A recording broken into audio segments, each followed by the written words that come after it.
तालचेर गुंडीचा मंदिर में श्रीजीव को दर्शन कले पूर्वतन सांसद महेश साहू।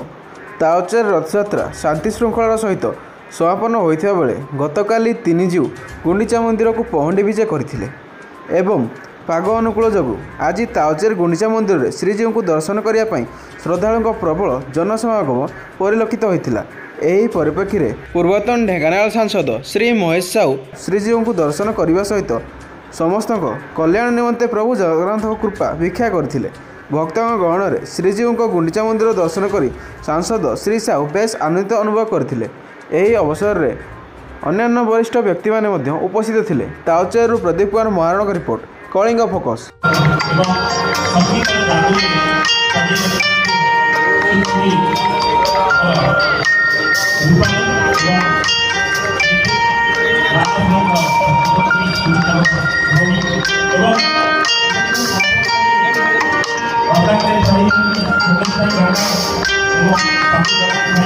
बाबू अपूर्व समन्वय